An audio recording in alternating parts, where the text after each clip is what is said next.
Ալբանիայում վարչապետ Նիկոլ Փաշինյանը շփումներ ունեցավ, թեև ոչ պաշտոնական, բայց շփումներ ունեցավ Ադրբեջանի նախագահի հետ։ Տևական ժամանակ է փաստաթղթի համաձայնեցումից հետո հատկապես չէր եղել դեմարդեմ որևէ հանդիպում։ Եթե տեղեկություններ ունեք, հայտնի է, որ Ադրբեջանը նախապայմաններ է հնչեցնում, եթե տեղեկություններ ունեք, արդյոք հաջողվել է այս շփումների ընթացքում որևէ առաջընթաց գրանցել։ Եվ հաջորդ հարցը, պարոն Սիմոնյան, Ադրբեջանից հայտարարություններ են հնչում, որ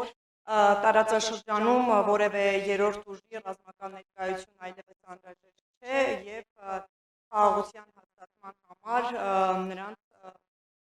դուրս բերման մասին են խոսում։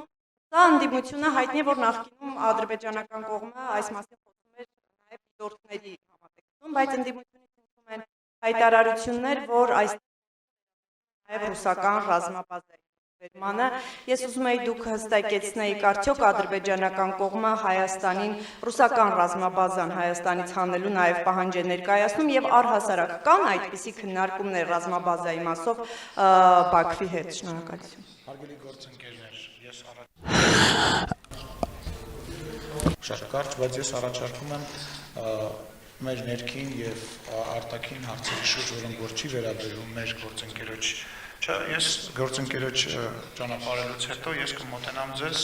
եւ ձեր բոլոր հարցերին կպատասխանեմ։ Դուք էլ պատրաստվեք, ես էլ պատրաստվեմ դրան։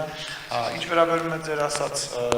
հարցին հանդիպման հետ կապված, ես այս բանի տեղեկություններ չունեմ եւ կարծում եմ մինչև ձեզ մոտենալը միգուցե կարողանամ որևիցե բան ճշտել եւ ձեզ տեղակայեմ մնացածի հետ կապված նույնպես որևիցե տեղեկություն այս բանի չկա, կհանդիպենք, խոսենք, հա։